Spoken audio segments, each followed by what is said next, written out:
Hi guys, Samantha from Jessima Tutorials here, and today I'm going to show you a really cool pendant using a new technique that I've been working on for about a month now.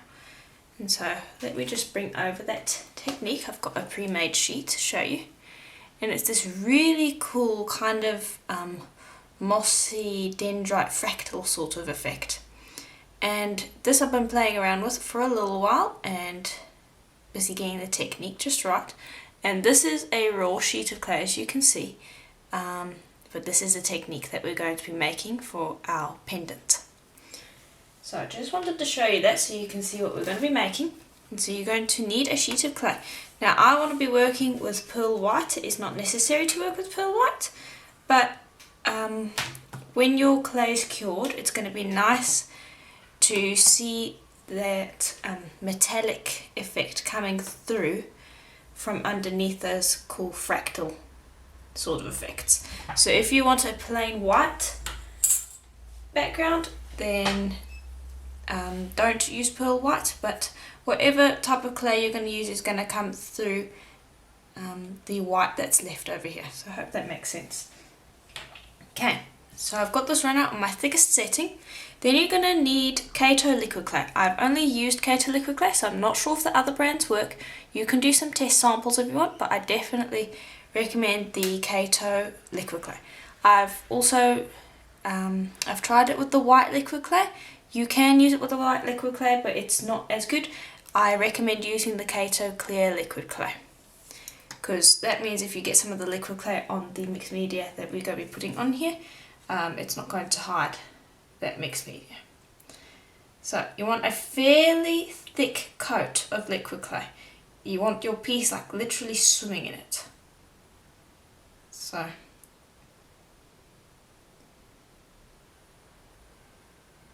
make sure you use plenty of liquid clay here. And I'm using Primo Pearl, if you were wondering.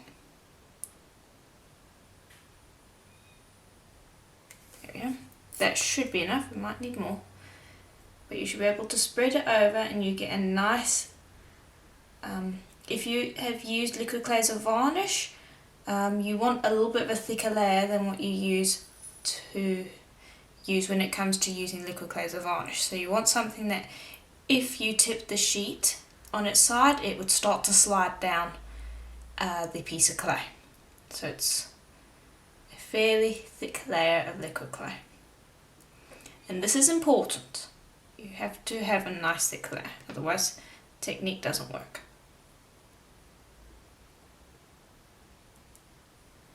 Okay, just make sure you covered all the areas.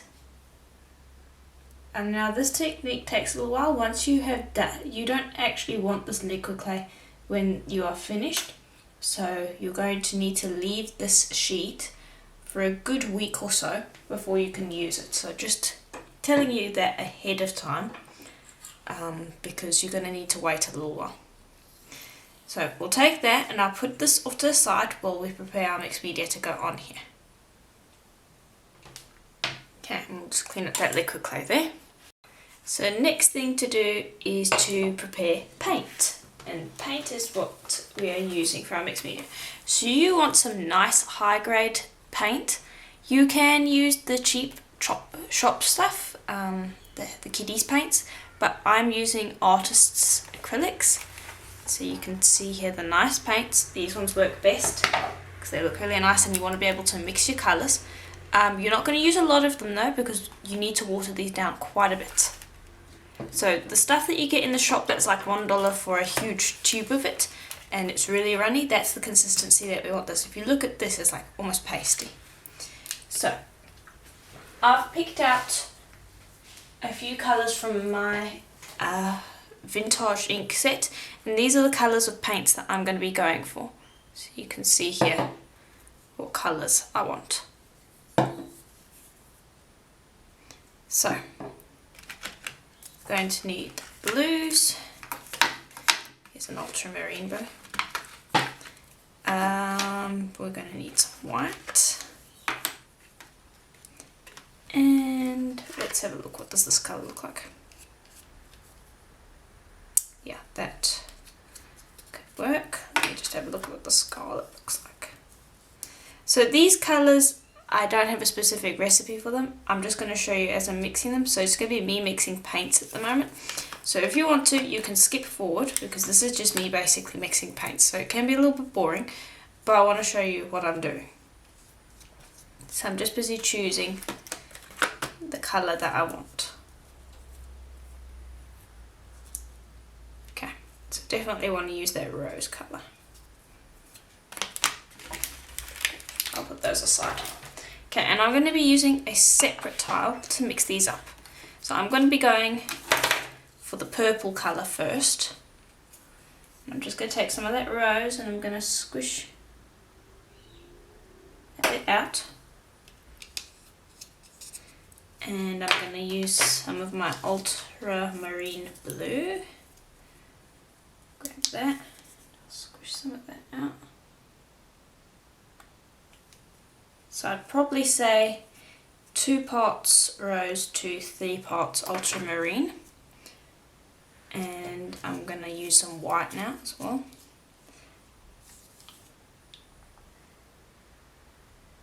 I'd probably say that's probably around the same size as the ultramarine. Okay. And you can see that they hold their shape. You don't want something that's going to hold their shape. Later we're going to water this down quite a bit so that it's like literally running all over the place. But in the meantime, let's mix this up and see how it looks. So I'm just using a piercing pin to help me with this.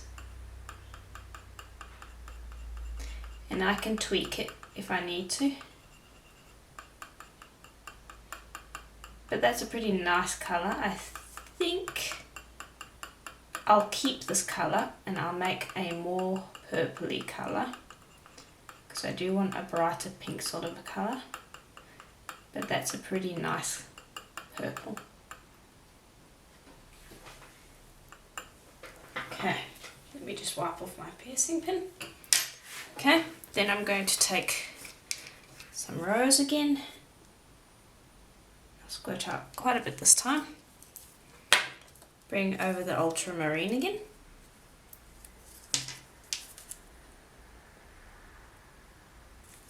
And that's just a little bit less than the rose, just a tad less ultramarine. Then I'm going to use white.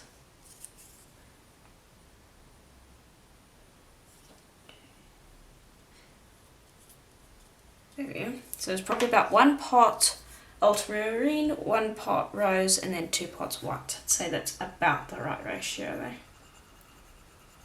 I'll mix that in. And if I need to, I can add more rose. There you go. That's going to give me a fairly bright colour. That's around the right colour. I'm thinking I'm going to add more white to it though, because it's a little bit strong. So let me just pop the piercing pin there.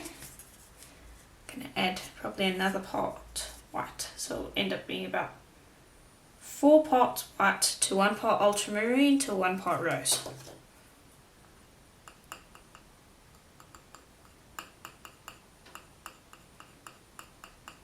Okay. Yeah, that's much better. I'm much happier with that colour. It was a little bit too intense before. Okay. Quickly wipe that off. Then we want to mix up some of our blues. So I like that ultramarine colour. I just would like to lighten it up a bit. So I'll pop that in. Grab some of the white. It's titanium white. Probably equal part white to equal parts ultramarine. I'll mix that in.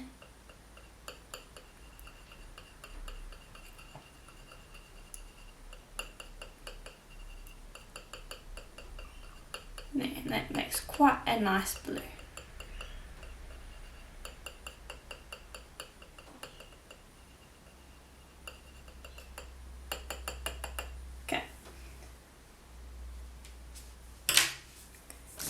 Then I've got this blue. I'm not even going to try and pronounce that right now because it'll probably look really silly. Squirt that out. Oh, I like that blue. That blue's quite nice. We'll lighten it up just a bit though.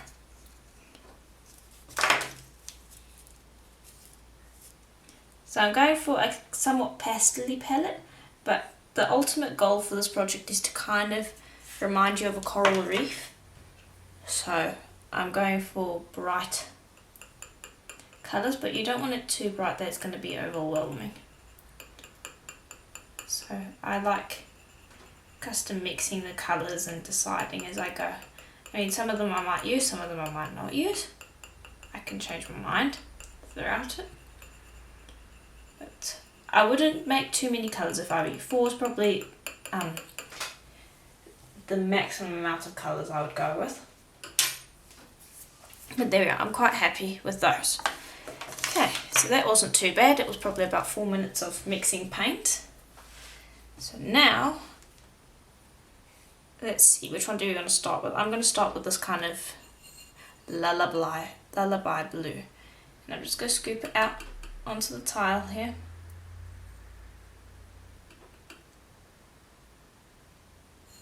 Okay. And I'm going to bring over a spritz bottle and I'm going to spray water.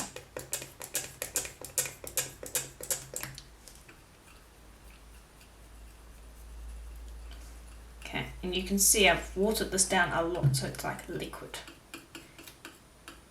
It's like water, really, really runny.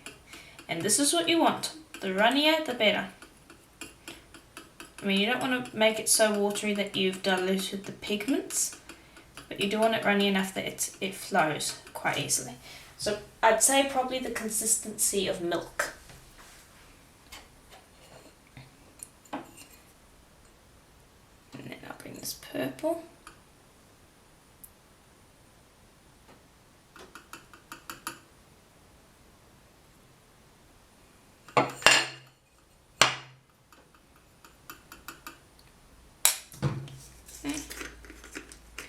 And I think it would be better if I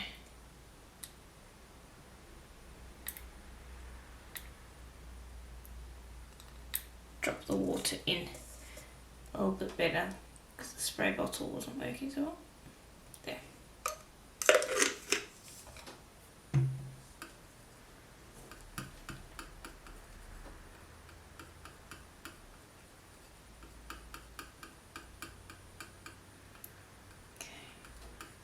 And just make sure you mix it properly. You don't want bits and pieces of paint sitting in there. It's got to be nice and smooth. And if something's too runny, you can always just let it evaporate. So if you added too much water, you can always just let it sit a little while. There we go. And then I'm just going to bring over this sheet of clay so that I can make sure that it's going to be in a nice spot for you guys to see what I'm doing.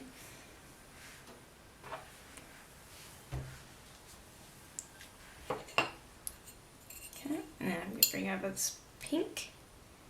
That can go there.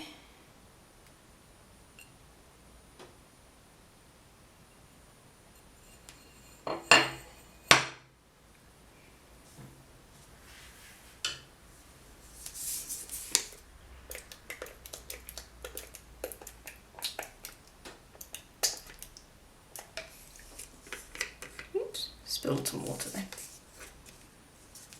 It's a little messy. There.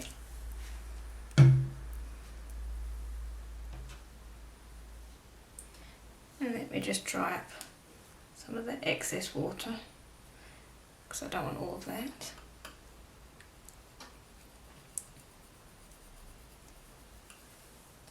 Okay, so I've mixed those all up. Now, just gently tap your finger into one of them. Don't take up too much paint, just coat the underside. And lightly, you don't want pressing hard, you just want to be gliding over the surface.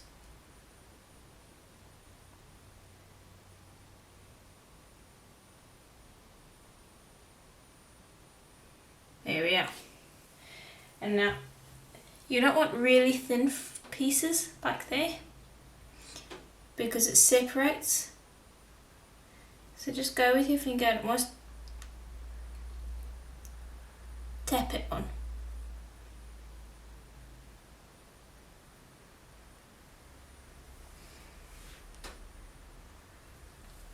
Okay, and if it's giving you trouble and it's not working, you can bring over a wet wipe and just scoop up some of that.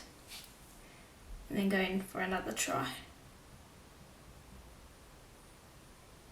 There we go, that's better. Okay, and I'm going to grab some of this purple. I don't want to take too much of that.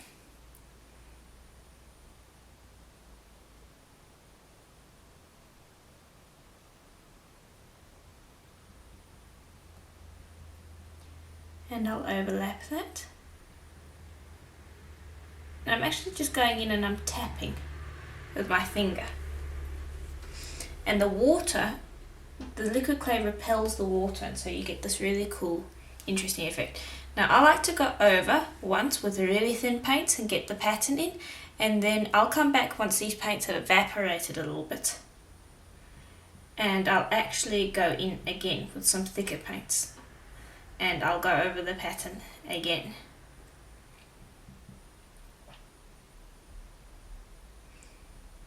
Getting the consistency of the paint is actually probably the most important bit of this. So you want it thick, you want it thin but not too thin. So I'd say maybe the ideal texture is like really thinned out cream.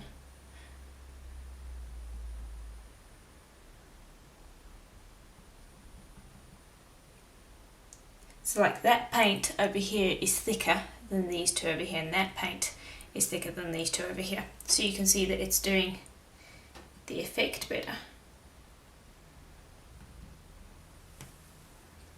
Now just go in and tap. And if you're not happy with the pattern, you can always go back in. I'm just busy drying up some of the paint here. And then I'm just going to go tap over it again.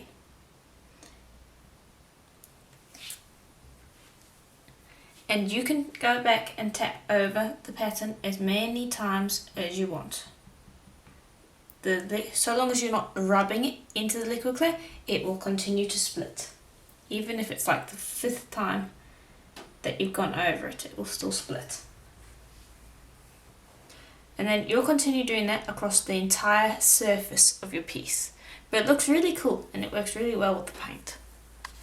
Alright, so here is what it looks like now that I'm finished. Now, this technique, you can, when you go over with your finger, you're going to sometimes be worried that you're busy destroying the photo, but with this technique it definitely pays to be aggressive with it. Not aggressive in rubbing the paint in, but if you see an area like, I'm quite happy with this, but if you see an area like over here where you just have tiny little paint spots, get your finger, pop it into your paint. The paint probably needs to be around the texture of cream, and go back over the area and dab again. And then just leave it, and if you don't see the cells come up within about 10 to 20 seconds, just wipe a little bit of the liquid away and tap again. And then do that until you start getting some cells up. I'll wait about 15 minutes because this was quite a thick layer of paint over here. Thin layers of paint are going to end up with tinier cells. So you can vary it throughout your piece, but don't be afraid to go back and mix the colours a bit. Like you can go and dab the area, take new paint and dab the same area where you had paint.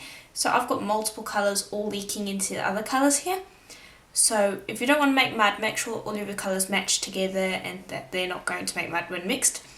But if you look closely, you can see there's about 3 colours sitting in there because I went over with my finger there and I mixed the colours together, so it gives a more interesting effect. So don't be afraid with this technique to go and mix the paint colours together, to add more paint to the liquid clay than you think is best, because in the beginning, in the first 2 to 3 to 5 seconds, it's going to look like it's not forming cells. Wait about 15 to 20 seconds, see how the cells develop. If they haven't developed as well as you would like, go back and wipe just a tiny bit of the paint off and try again. And if your cells are breaking up and you're ending it with just kind of little spotters like that, your paint is too thin.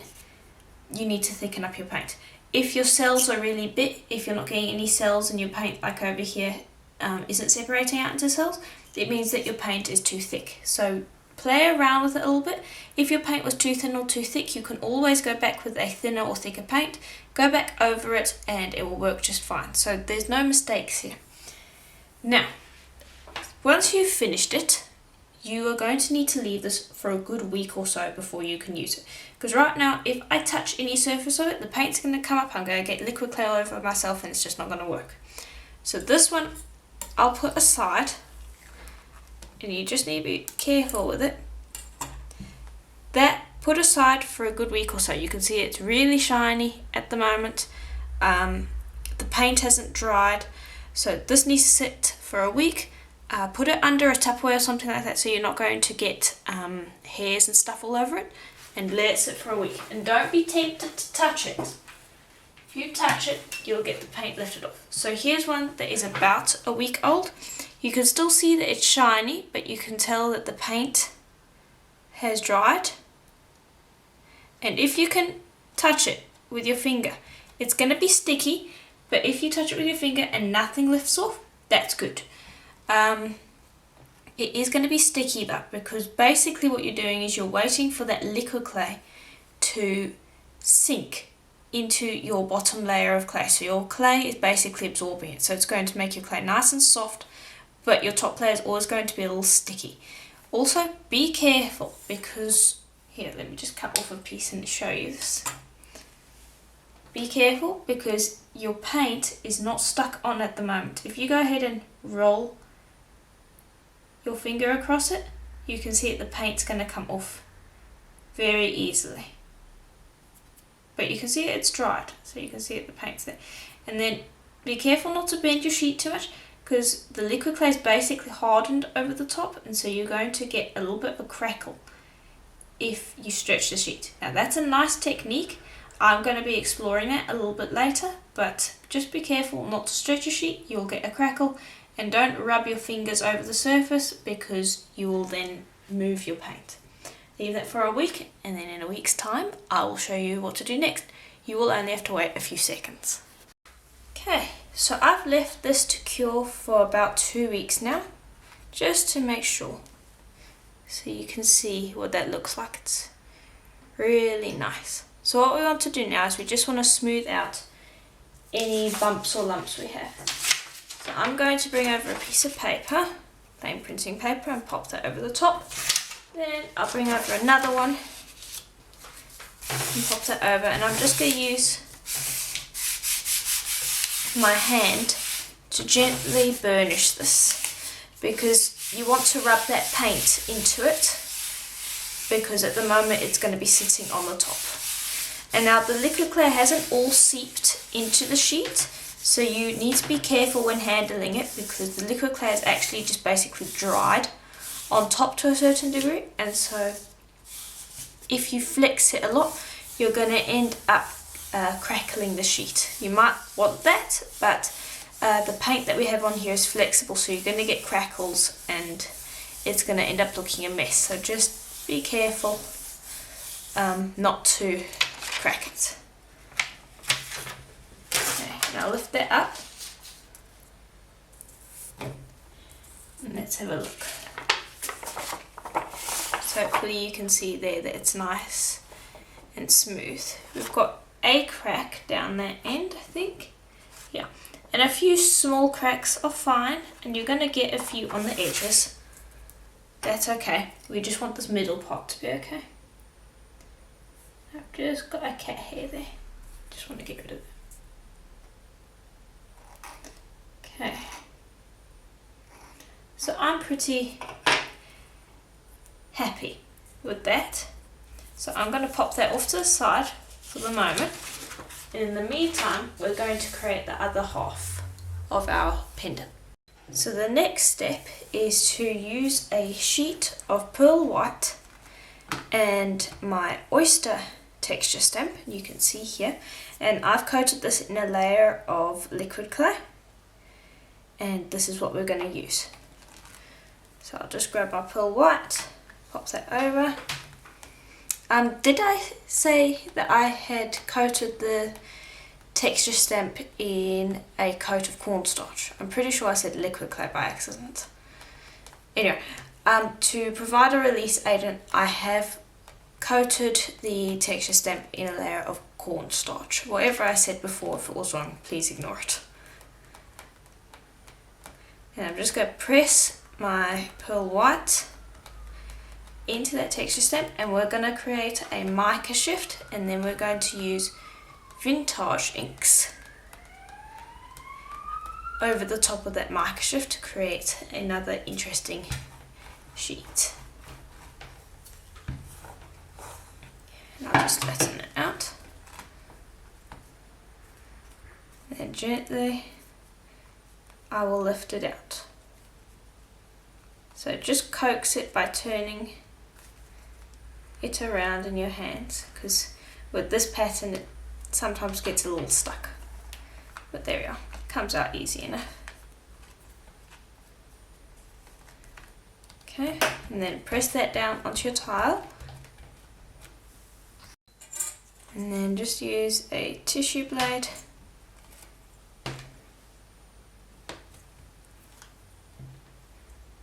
to trim up these edges. There we go. And then I'm going to bring over a nice flexible tissue blade, because the flexible ones I find are easier to use when it comes to shaving off things on a mica shift.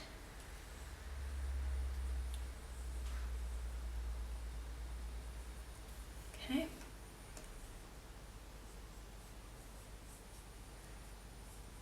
And being careful not to go too deep.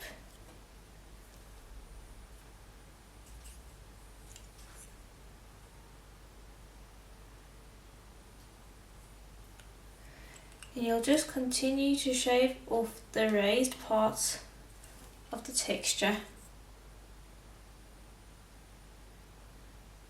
until you are left with your mica shift.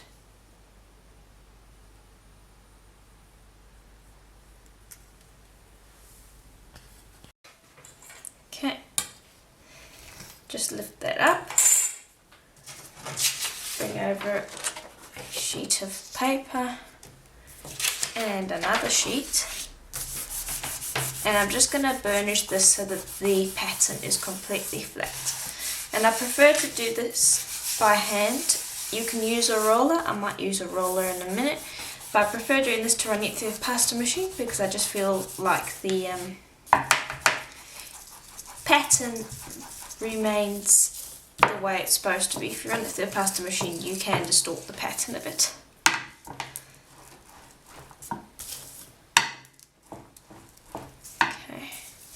And you can feel through the paper if it's completely flat or not. If it's not, you'll feel that there's a little lump. So it's fairly easy. So yeah, let's lift it up and see if it's flat. And you can run your finger over. If it's flat, then you shouldn't feel any bumps. There's a little bump over there, but I don't think we're going to use that part of the sheet. We'll just trim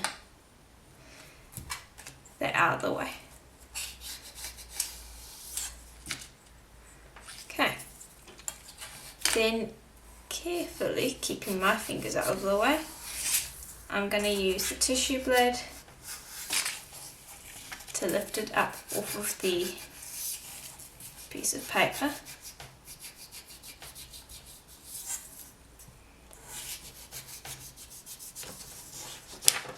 And just be careful as you do this and keep your fingers well out of the way. There we are. Okay, and there's what it looks like. Really nice. Now, before we do anything else, we need to get this to the same thickness as the other one, which was on my thickest setting, which is about 8mm thick. It doesn't really matter how thick it is, you just need the two sheets to be the same thickness. So, I'll run a sheet pearl white to my thickest setting, and then that's about 8 millimeters. I'd say this is probably about 2 millimeters thick. So I'm going to take my sheet down to my middle setting, which is my 4th setting, so that's about 6 millimeters thick. Then we place this one on, which is around 2 millimeters thick, and then we'll run this to the thickest setting to get it to be 8 millimeters thick. There we go. We're just going to stretch it a tiny bit when we do that. But there we go. That's the correct thickness. And now it doesn't matter what thickness you have. You can make it a centimeter, you can make it 5 millimeters, you can make 2 millimeters. It doesn't matter. The 2 sheets that you're using here need to be the same thickness. So this one and this one need to be the same height, as you can see. Okay, now I'll bring over the vintage inks. And I actually chose these ahead of time, and that's what I modelled my paint to look like, so that the 2 colours would match. So I've got opalite, so I'm going to mix this up thoroughly.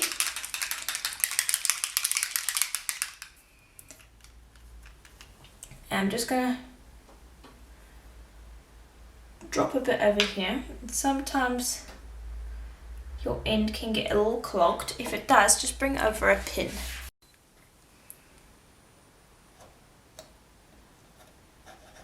And poke. And I just want to show you what that looks like on its own. Okay, so I'll definitely have that one. Then I have cobalt.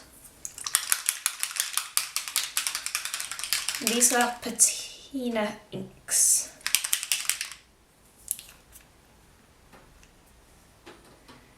See what that one looks like. And that one's also got a little clogged. It's because these actually are quite different from the alcohol inks, so the ends can get clogged. That one's also pretty nice, so I'll keep that one. I also have lapis. This one I'm not sure if it's going to work, so we'll have to see. Might be a little... No, I think we'll keep that one as well. And then the last one is part. Mix it up. And then you can see what those look like. So we're going to keep all of those colours. Okay, then you're also going to need some sort of a straw so that you can blow on these inks. And I'm going to start with the opalite. And you just want to drop a little bit on, not like that. If that happens, don't know why I did that. If that happens, you can always just dab it up. It's an easy clean up. It's not like the alcohol inks where it creates a huge stain. There's a very, very light stain there if you look closely. But it's not like the alcohol inks where if you make a mistake it's completely stained. Now I don't know why I did that, so I'm gonna, there we go, be much more careful with that. Then we'll bring over a straw and blow hard. And you want it to create those little tendrils like that. And that's why you only want a small amount.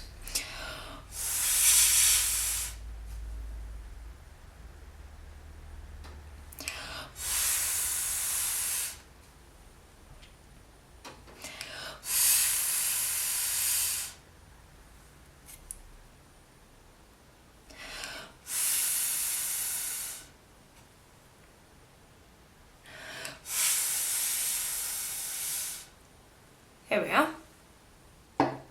Okay, then I'll move on to cobalt.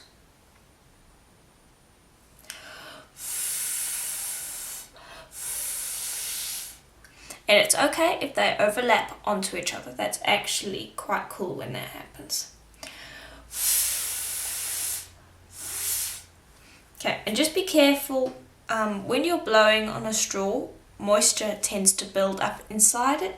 So just try to avoid getting drops of condensation on your veneer.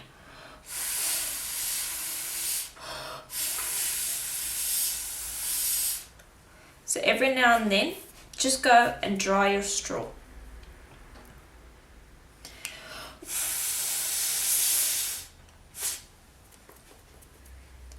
Okay. And I'll just continue layering, and hopefully you can see here as it starts to dry on the areas where you have a thick enough layer. You don't want it too thick because then it creates really thick cracks, but by blowing like this and you're overlapping things, you're going to create a nice thinnish layer, and you're going to get cracks. So something like this where it's really thin isn't going to crack so much, but that's actually perfect in there. You can see that's cracking a bit too. And that's why it's nice to have them overlapping, because you'll see the other colours under the cracks. So I'll continue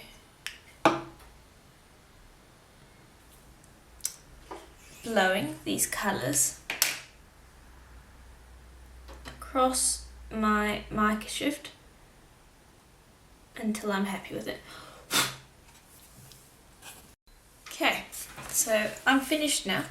I continued to overlap the colours until I was happy. Now what we need to do is we need to either wait for this to dry, or we're going to speed up the drying process with some heat. Now you can use a hairdryer or a heat gun for this. Just make sure that it's not going to cure the clay. It just needs to be warm air that's blowing. So I've set my heat gun on the lowest setting that I can, and I'm going to put on a nice high wind pressure so we can blow this dry.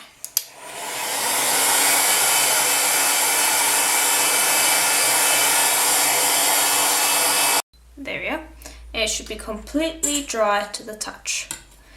Now, lift that up. Now hopefully, before I start crackling this, hopefully you can see there that it has already started cracking a little bit in some areas. All we're going to do is we're going to exaggerate this by gently pulling. Now some of you might be wondering why we did the mica shift in the background, since it's been mostly covered up. It's mostly just so you get these cool swirls in the background. It's not completely necessary. You don't need any specific texture stamp for it. I just chose that one because I thought it would look nice. But yeah, the image from the mica shift isn't going to stand out all that much. So just something that's going to create a nice mica shift will do. Okay, now I'm going to run this through my thickest setting again. And I'm going to take it down one setting. And I'm going to take it down another setting.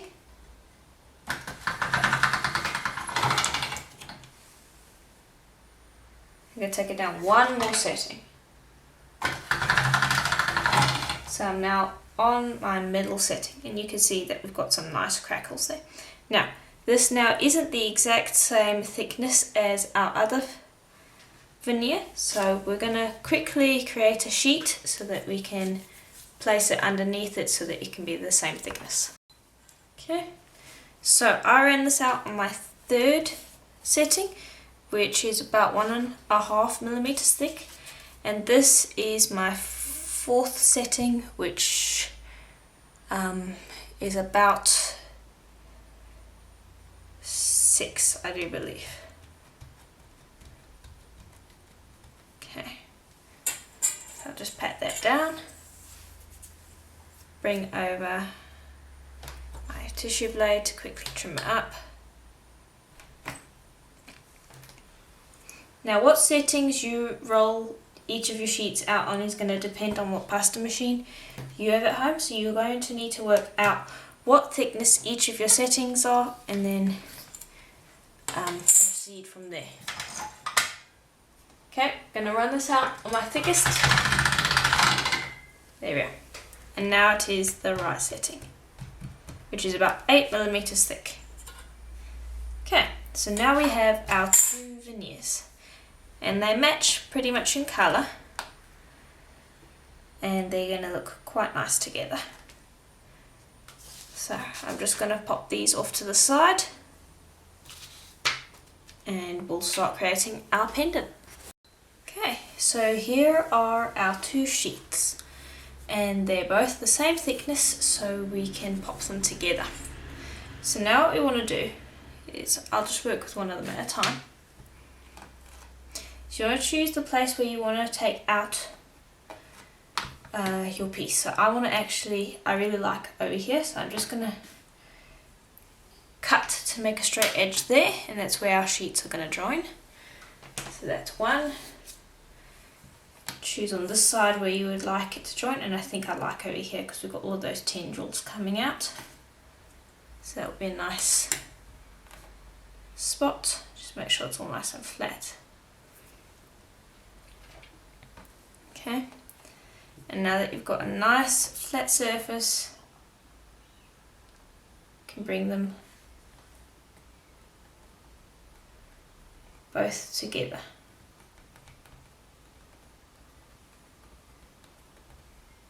Okay, now what I want to do is I just want to pop both of them onto a piece of paper, and actually we'll join them properly on there because we need to do some burnishing, and I don't want to do that on a tile because it's a little hard to lift them up when they're on a ceramic tile because they stick down. Right, I'll just pop them together. There. And then once they're somewhat together, bring over another piece of printing paper, and I'll just hold that down and smooth over that seam.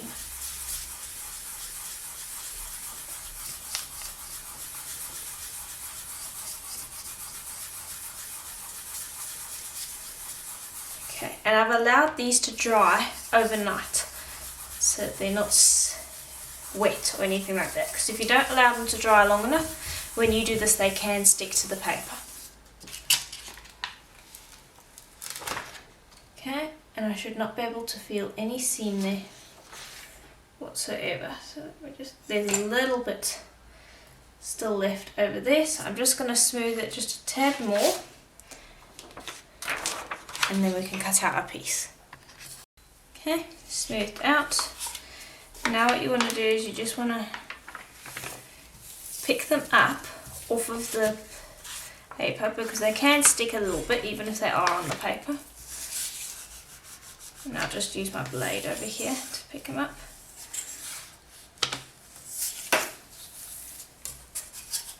And it's easier to do it when they're on the printing paper rather than on the tile. But you do want to pick them up before you cut out your bead because it will just make life a lot easier. Okay, now I'm using one of my maxi freezer petals, and so you can see it's nice and large. It allows plenty of space for us to see both techniques. And now I did a test piece. I'm not happy with it, but I was playing around with some ideas. I wanted it to look kind of like a coral floor, so this is what I did with the previous one. So I know exactly what I'm going to do with this one. I'm not going to include these two pieces because I find they're distracting. You can see that I changed from the black over here to a coloured piece so that it kind of matches. We're going to be putting liquid clay over the top of this because we're going to dome it. And then these little flowers over here, that's what we're going to run along the seam over here. So you know what we're doing. Okay, and now I'm just choosing the section that I like the best. And I like both techniques so much that I don't want either one of them to get left out. Okay, and then once you're happy, press down nice and firm. And I've put on gloves so that I don't get any fingerprints because I'm touching this at the moment and I don't want to have to burnish it again, so I'm just putting on gloves so that I don't have to worry about fingerprints if you're finding them a little distracting. Okay, and you can see that because of this paint, some of it will come off. So you have to be very careful with it. Up until you've baked it, because it will come off. Gloves getting in the way there. Just trimming away that. Right there. Don't want that there. There we go. Okay. So that's one. I'm going to do a few sheets, a few beads. So what we're going to do now is to create another one. You'll just go over here, you'll trim, go over here and you'll trim. Nice and easy. Then you'll bring these pieces back together just like you did before, and you'll repeat until basically you've used up all of your sheets, and you'll see how many beads you can come out with it. So I'll continue doing that. Okay, so for the next part you're going to need a piece of pearl white and your pendants. So here are the pendants. The glass has cooled so I can handle it, and so now we're just going to take these off, and it should be really easy to take them off. You can see that they've got a nice light dome to them. Now next thing we want to do is we want to take our blade, and it needs to be like this. You don't want it to be shaving your piece like that. You want it to be scraping along the edge so that you're cleaning up the edge. This will get rid of any particles of mixed media that you might have. It will get rid of any edges that the cutter might have left, because sometimes the cutter leaves just light edges that you want to clean up. So just scrape along the edge. It doesn't do any damage to the bead, it will just take off those bits that are sticking out. So things like those pieces of paint that are around the edges, that will come off, and places where the vintage inks are around the edges, and it just saves sanding and it just saves time. So it's a nice thing to do. Okay, there you get rid of that. And what I'm doing for this pendant I'll do for all of the others. And then I'll actually go on the inside here, on the back, because we want to be putting a backing on. I'm just going to scrape away over here as well. It's a little bit of a messy process, but it saves a ton of time. Okay, almost done.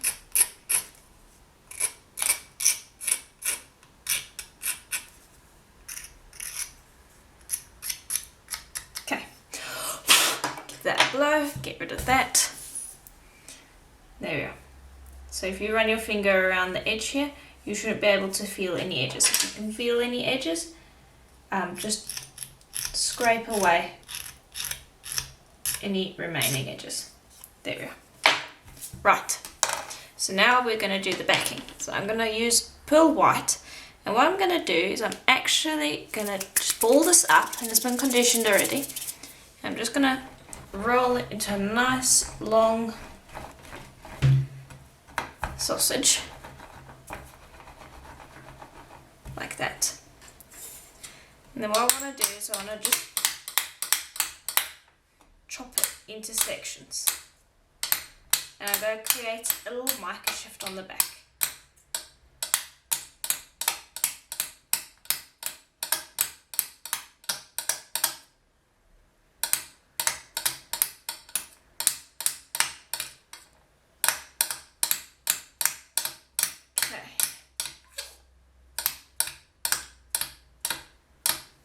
There we go, bunch that together and continue chopping.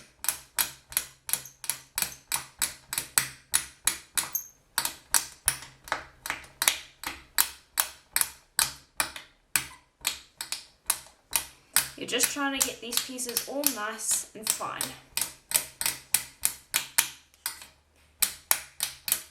There we are. That should be fine. And then just arrange it so that it's somewhat flat. Okay. And then start squishing it.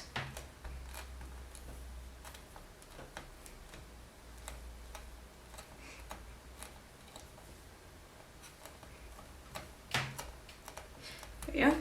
Now roll on it. And this will create a really nice mica shift for you to use. It's really nice, quick and easy, and it's a really pretty mica shift that's super easy, it looks nice, and will create a lot of depth. So I'll just slide that up. I'm going to run this through my pasta machine on my middle setting.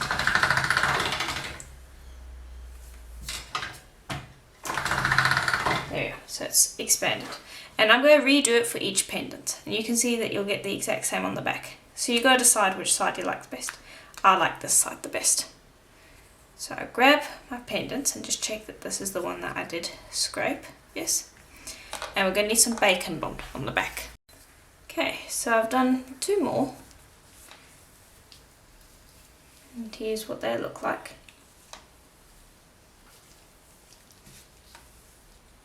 There we are. So they all look really nice. So now I've brought over a nice glass vase that I'm going to bake them on. I'm just going to lay them on that vase, and this is why I'm wearing gloves, because you don't want to be getting fingerprints on this. I'm just going to pop it on like that. Nice and easy. Excuse me. And it will give them a really nice light dome. It's not, I don't want a really heavy dome on this because it's a big pendant, and you know, a really heavy dome won't wear very nice. Okay, one last one. Okay, and now that's not going to bake well in my oven because of its height, so you'll need some leftover clay. And I'll just scrape out a little bit there. And you just need a little bit, it helps the piece of clay stick to the back. And it does create a little bit more of a secure bond. You don't have to use the bacon bond, it's just an extra precaution. But you have to use so little, it's like tiny amounts. You want it to just be slick on the back so that it's a little bit sticky. You don't need it drenched in the stuff so this veneer that you're going to put down is sliding all over the place. That's a mistake that I made in the beginning. I thought you had to like drench the piece in bacon bond, and it just made the whole process so difficult, and it was just irritating. But if you just put a little bit down, that's fine. So it really is a small amount. Okay, so let me just clean up my finger because that's going to be irritating. And I'll pop the lid back onto this. Okay. And now we can work with this.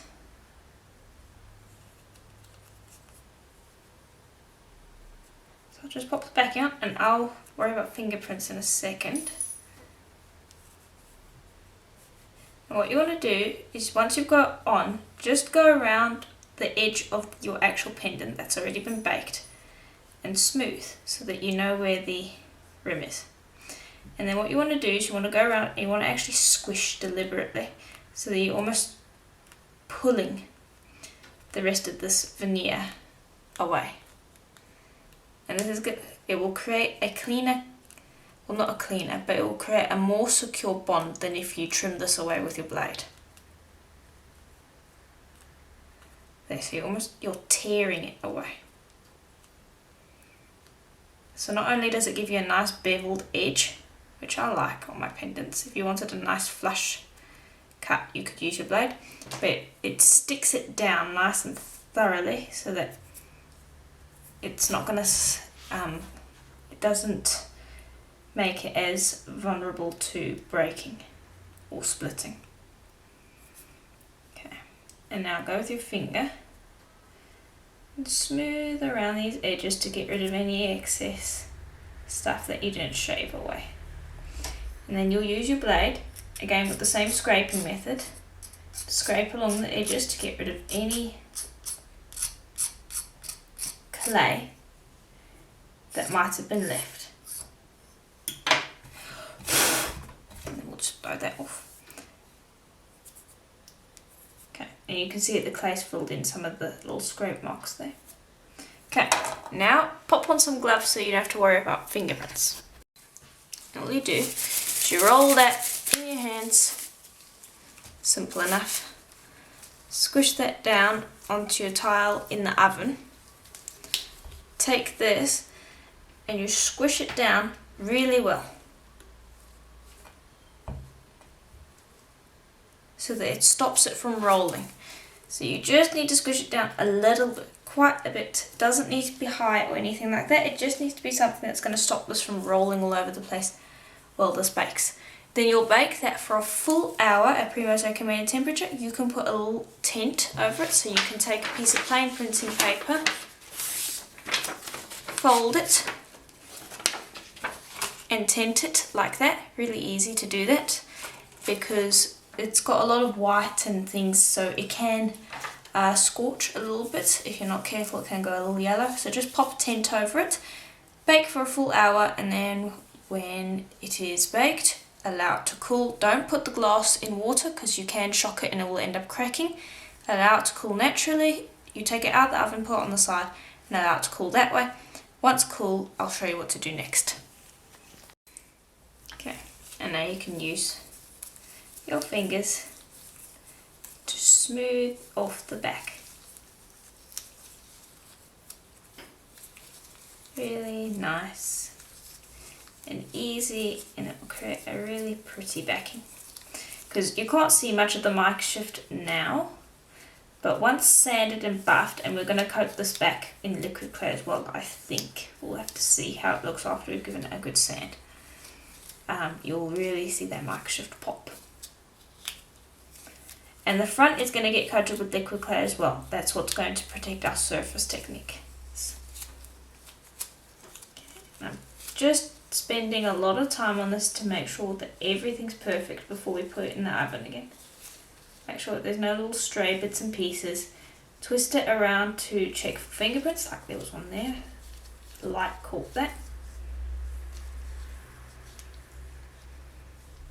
Okay, and then when everything's done, just run your finger around the edge one last time to make sure that it's all flush. And that's all. Now all you need to do is you need to pop that back in the oven for another hour at pre-most recommended temperature. And what I recommend you do is you just put this in a bed of tissues this way up. So you make the bed of tissues so that it's making almost like a cup figure, like that, and you just lay it down like that, because if you put it on the tile, it's going to get a flat spot. If you put it in a cloth or a bed of tissues, it won't get a flat spot, and it will also support it so that you don't lose the dome. You won't lose the dome even if you did put it flat. It might just flatten out just a little bit, but you won't lose the dome. So I'll go pop this in the oven. I will repeat with these ones, and then we can coat with liquid clay and start creating the line that I want to do down the middle. Now just before that, I want to show you what a difference the backing clay makes in this technique here. So here you can see this technique's not that much different because you can see the pearl white. This one, however, it looks like there's white as a backing, but now that you've baked it and you've cleared up that liquid clay, you can see what a difference that's made. It's quite shiny. So if you did a skinner blend on the back here, or you use plain white or you use black, no matter what it looks like once the translucent liquid clay is on, once you bake it, that translucent liquid clay will go clear and you will be able to see the back. So just keep that in mind because it's quite important. Okay, so these are out of the oven. So you can see the backs have cleared up a bit. So if I bring over the raw version, it's just cleared up a little bit. We still need to sand these though. So you can see all the backs here. Okay, So now what we need to do is we need to add a bail, because I'm planning to use some sari ribbon with it. So I've made another batch of that mica shift that we did, and now what we want to do is make our bail. So just take a blade,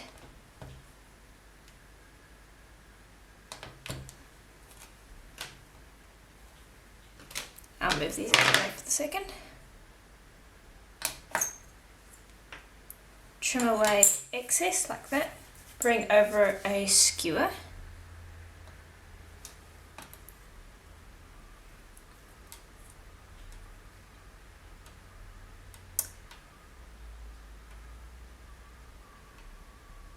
And actually, I think I want something a little thicker than a skewer. I use this mandrel instead, because I'm going to be using sari ribbon, and so I want a decent amount of space to work with. Okay, so I've just marked out where I need to trim it, get that out of the way. Bring this over here, just trim up this end. There we go. It's a little fiddly because it doesn't want to stick to the wood, so you have to kind of force it to stay in place while you fix up the seam. Once you get it in place, you can just smooth that seam.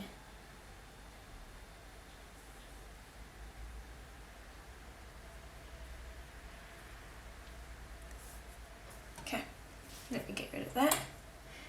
And then I'm going to just trim up these little excess bits and pieces.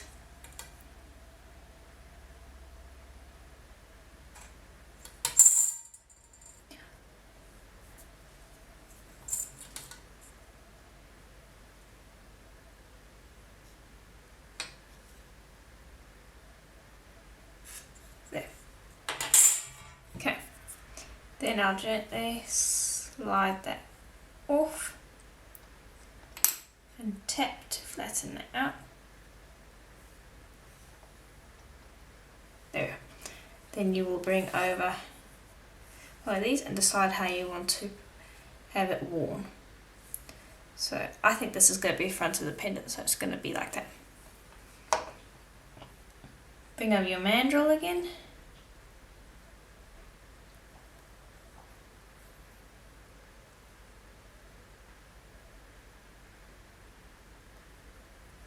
Position it in the right spot, and I'm just busy looking for seam. There. Seam needs to be the part that faces down.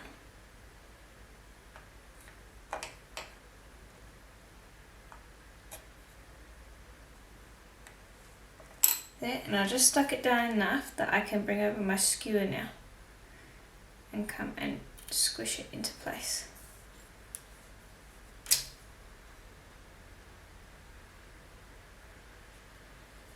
Okay.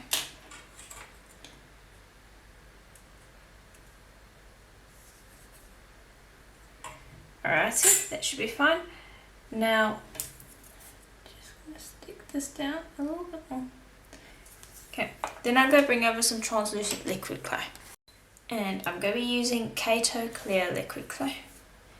I'm just going to pop a little bit onto the end of my skewer. And I'm going to dab it around the edge here.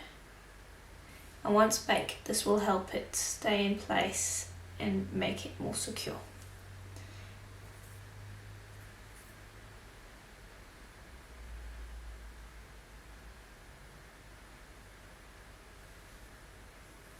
And I'll do this with the other pendants as well.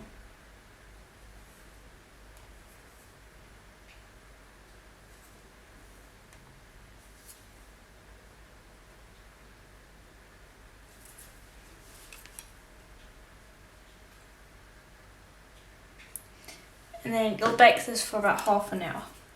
And now between all of the bakes that you've done, your main pendant, which is the thickest part, will have been baked for about 2.5 hours. And the back, which is the second thickest part of your pendant, will have been baked for about 1.5 hours. So you'll have plenty of baking time. This part is my middle setting on my pasta machine, which is a 4, and so it is about 2 millimeters thick. Okay, so I've just used my finger to smooth that off. Now I'll go bake that for half an hour. And again, just pop it in your cloth like that. And I'll repeat with the other ones too. Okay, so here they are out of the oven. And here's the bail on the back. On each of them. So you can see some I put the bail lower down. This one a little further up. So I'm just going to pick one. I just want to show it to you close up before we coat it in liquid clay.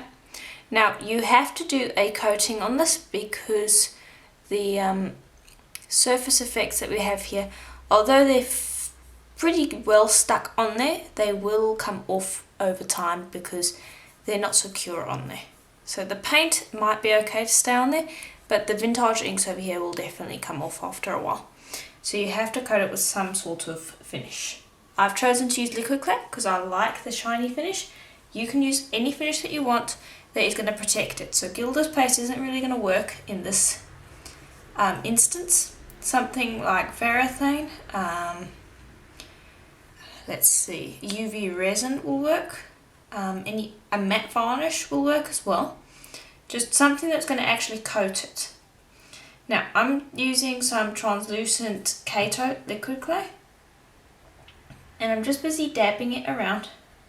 And I want to do this before we apply those pearl white corally bits because those are raised and I don't really want to coat those with liquid clay. And there's no reason to coat them with liquid clay anyway because they'll stick just fine. And I like to use my finger to just brush this on. You can use a brush, it doesn't really matter. And I'm just brushing it on, trying to get a nice even coat.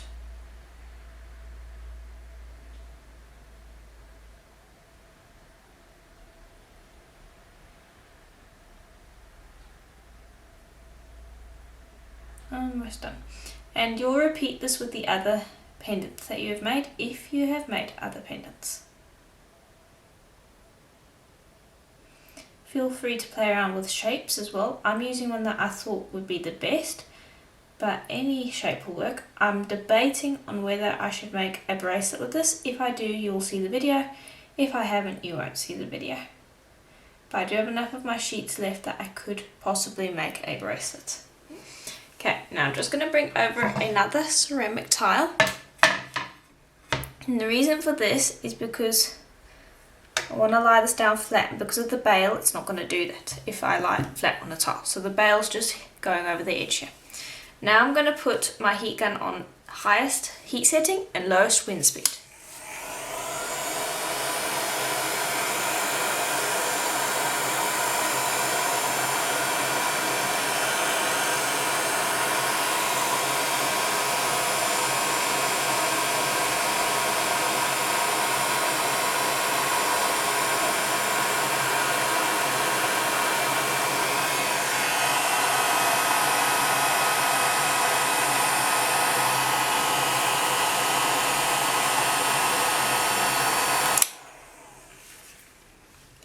I'm just going to turn so I can get to the other side.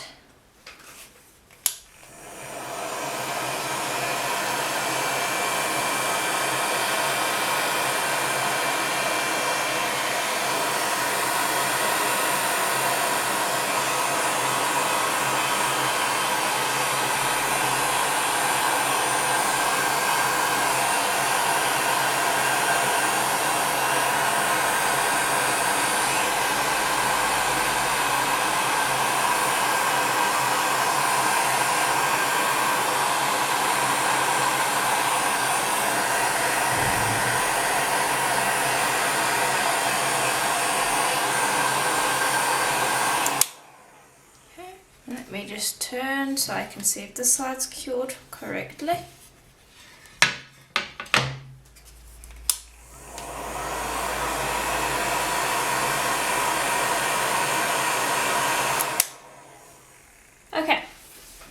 pop the heat gun down. And we'll lift this up so you can see. Beautiful shine. Need to go and let that cool, and I'll repeat with the other pendants. Okay, so I finished coating the front of the pendants, as you can see. Here's the other one. The other one I did accidentally burn when I coated the top, so I'm not going to be able to use that one. But I have done these two. And I really like how the mica shift behind these show up quite nicely. Then I did the backs, as you can see, and now I tried one with a completely clear liquid clay finish, and then I did one where I tried to highlight the bail by gently scorching the edges using the heat gun. But basically you just coat the backs with liquid clay, just the same as you did the fronts. Just be careful when you're doing this, because if you try to do this, you can burn your beads fairly easily, and that is what happened with the first one. So if I bring over this one over here, you can see I was trying to do the edges over here, but I ended up burning the edges here. And actually, while I was busy trying to do this, I ended up burning the front as well. So it's something that I want to look into, because it kind of looks like amber to me. It won't work with this piece, of course. But, you know, accidents happen, and that's how I make my experiments. So that's why I wanted to show you that, because I am interested in looking into faux amber, because that really does look like faux amber there.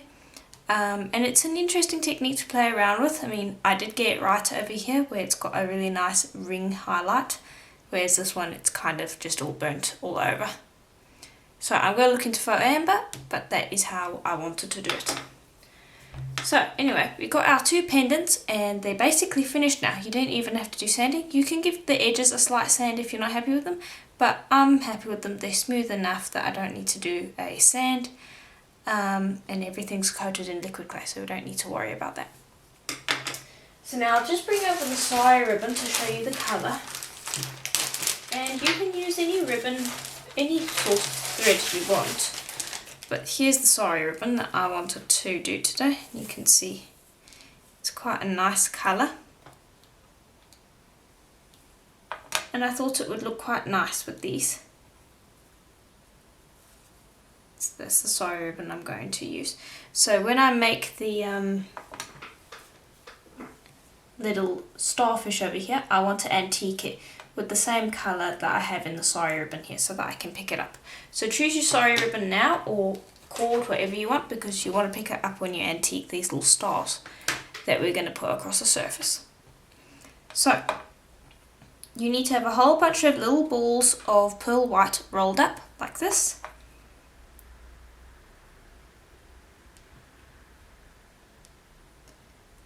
And stick them onto the surface of your clay like that.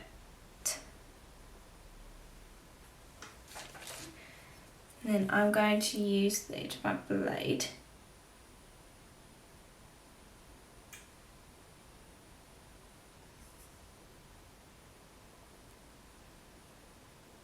and I actually think this piece of clay might be a little too big. We'll see.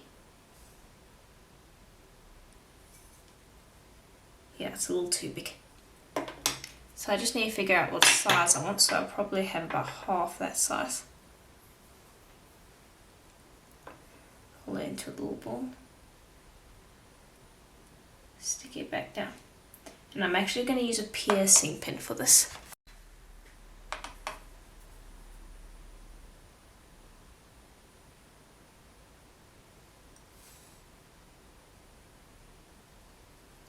Just gonna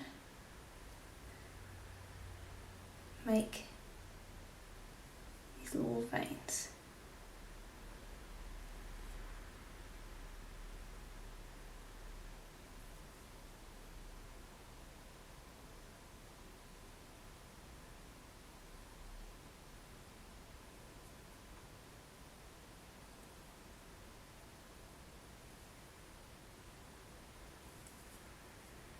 There we go.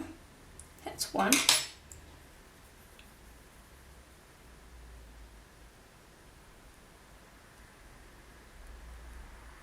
squish the next one on. Another thing is, if you mess it up and you don't like how it looks, the nice thing about this is that you can always take that piece off and try again. And now I am going to use a ball tool to make a little center as soon as I've done this one. There we go. Let me just bring over that ball tool. Just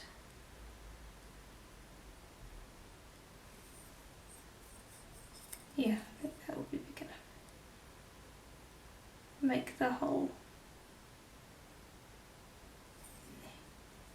And then you'll just continue adding the flowers along your seam. And then you will bake that for another half an hour at Primo's recommended temperature. And then we'll antique them and start finishing the project.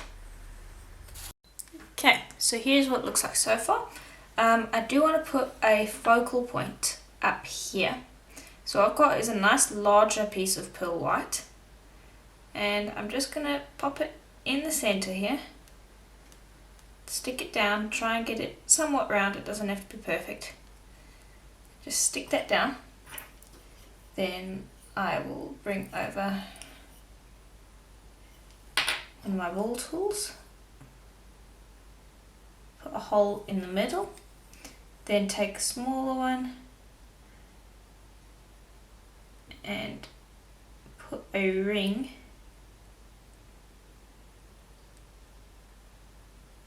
around it. I'll just smooth that ring off. Okay, and that doesn't have to be perfect. Then what I'm going to do is I'm going to take my piercing pin, do basically the exact same thing that I did with the flowers.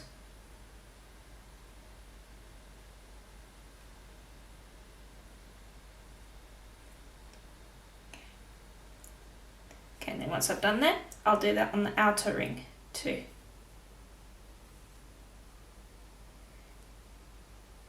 And this will make a really nice focal, because you need a spot for your eyes to rest on.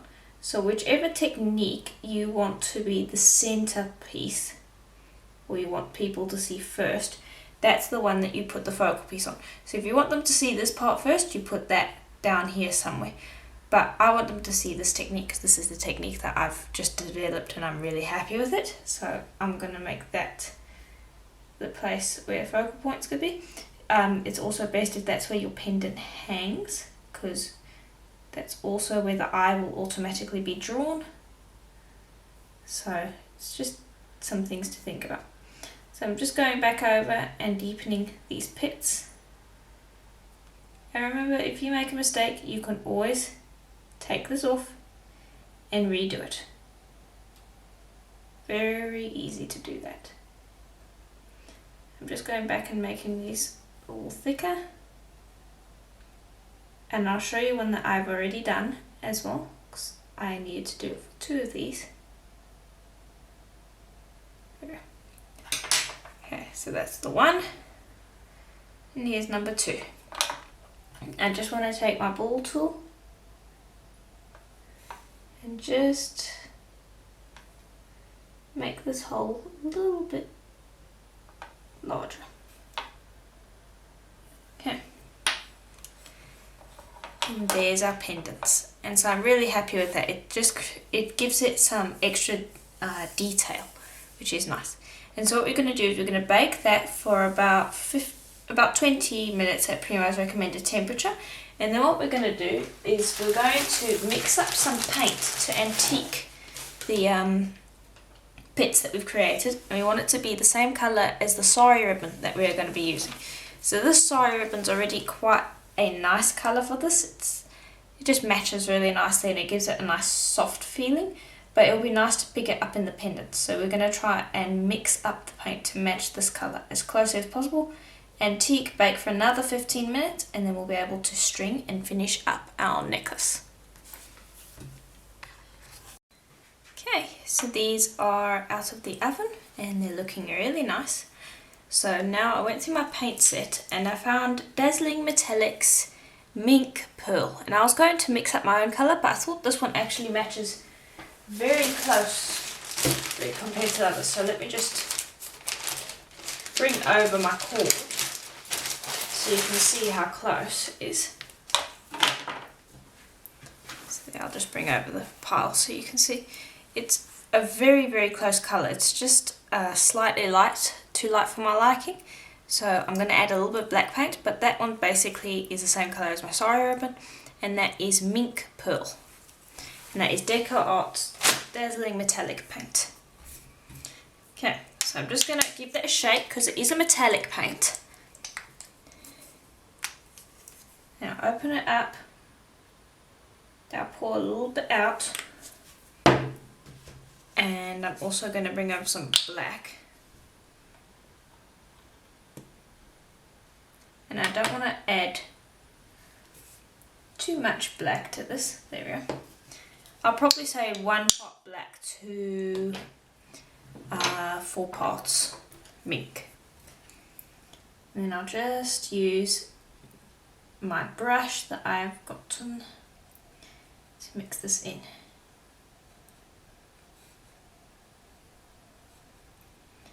And there's actually too much black in there. So what I'll do is I'll bring over that pearl again. I'll make a little separate pool and I'll scoop up a bit of this and add it to that. And that should be better. Okay, so probably 1 pot black to 10 pots pink rather. There we go, that's a good colour. I'm pretty happy with that. Just make sure that you mix that in properly. Because I want this dark enough that it's going to look antiqued. Okay, now I'm going to bring this over and go really work that paint in there.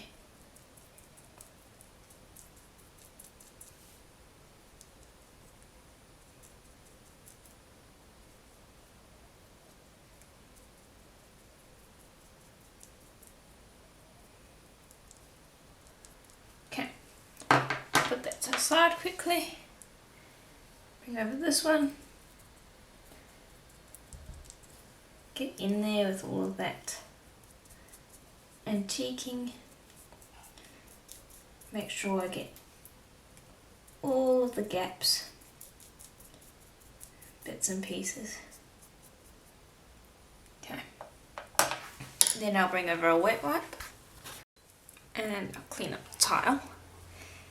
And I use the wet wipe to gently dab away the paint. I'm going to be very careful here because the paint's not cured yet. So what I'm going to do is I'm just going to dab it. I'm not going to scrub it with the paint.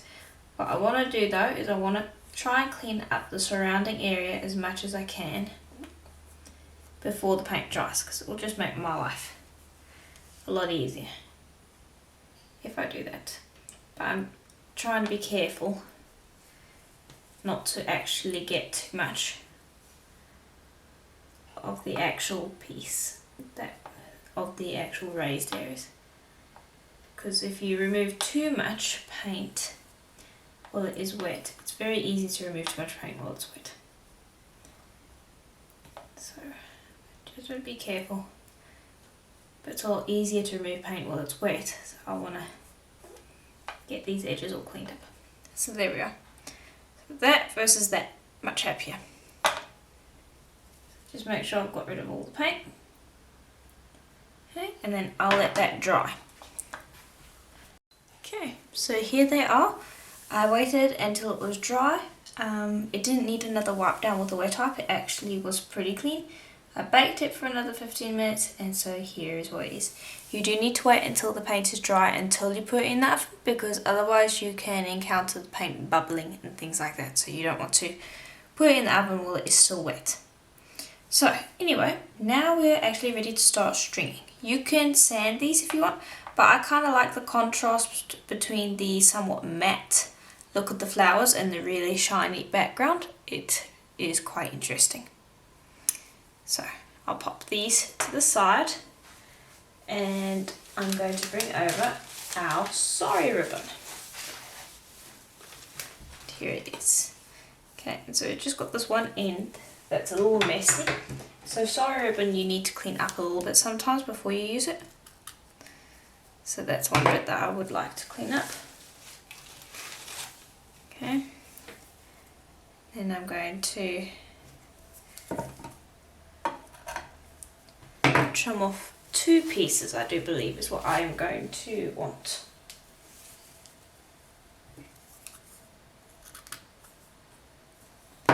And just make sure they're the same length. And you're also going to notice that there's lots of little strands and things floating all over the sari ribbon. It's best to get rid of that before you start stringing, that is. So just take your sari ribbon and just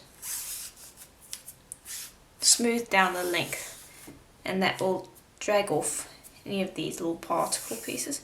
Sari ribbon's always going to be a little bit messy and organic looking, and that is why I like it for certain projects, but you do want to do your best to tidy it up somewhat. So there we go, get rid of that, and there we go, that looks a little bit better. Quickly do the same for the other piece, get rid of that, and now we're ready to go. So I'll grab each piece of my sari ribbon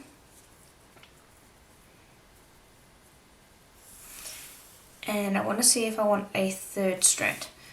I might plait it or something like that. Yeah, I think a 3rd strand will be good. Okay, so I've got my 3rd strand. And I'm going to bring over one of these crimps. They're nice because they've got a loop on their end. Now the point is to grab the sari ribbon, all 3 of them, cluster them up so you can fit them through here.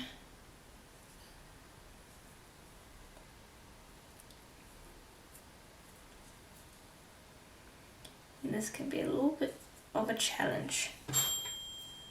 Oh, that's my oven going off. And what I might use actually is this piercing pin to get it in there.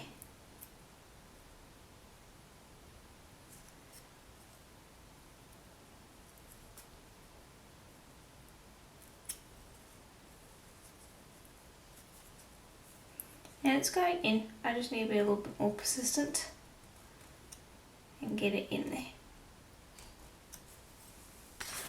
There we go. Once in, we will crimp these closed.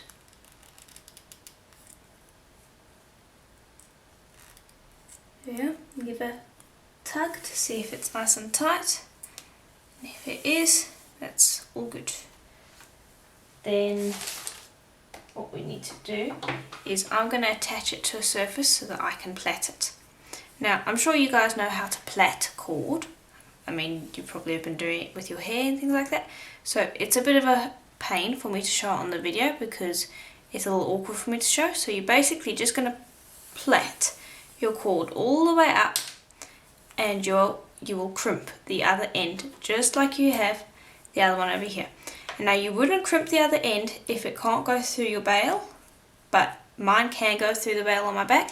So if it can go through the bail on your back, you'll plait, crimp the other end. If it does, if your crimp on the one end can't go through your bail, then you'll plait, string a bead on or pendants on, and then you'll crimp the side.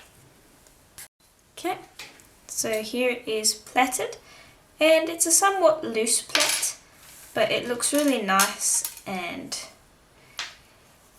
it just makes the cord look a little bit thicker. I've attached the clasp to one end, and now I'm going to take my favourite pendant,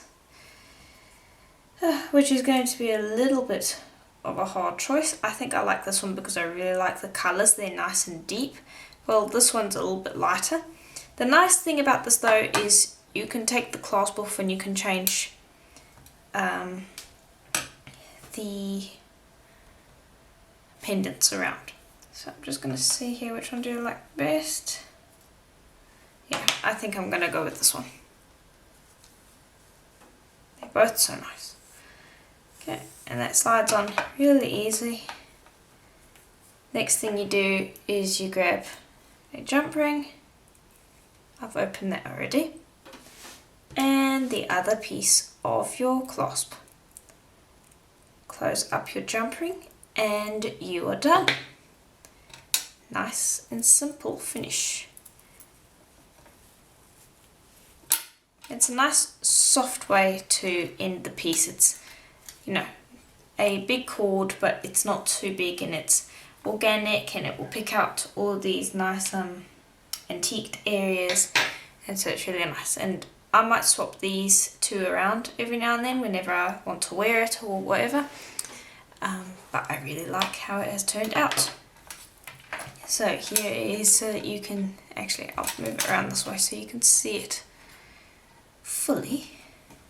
I mean, you will have already seen photos at the beginning of the video, so that's the best time to actually see the pendants and see the beads and things like that. But there you are, that's basically what it looks like. For some reason it's making me think Indian. I'm not sure why, but I think it's possibly the sari ribbon combined with the flowers that just kind of takes on that effect for me for some reason. But anyway, that is basically it for this tutorial, and so if you did like it, please do let me know, as that is very encouraging to me. There will be links in the description below, or there will be links in the PDF that you got along with the tutorial that had the tutorial links, so go back and check that. For the links, there should be a list of supplies as well, so you can go and check that out. There should also be links to the cutters that I used, because those cutters were from my shop Jessima Design, so there will be a link either in the description or the PDF that you got along with the tutorial, so do check that out. And I'm not sure at this point because I haven't recorded it yet, but I might be doing a bracelet to go along with this, so if there is a tutorial to go with the bracelet, you guys will know about it because it will be with the Etsy tutorial, or it will have been posted on Patreon. So look out for that. I probably will be doing a bracelet tutorial, but no guarantees there. So anyway, hope this was helpful to you, and I will see you in the next tutorial. Bye for now.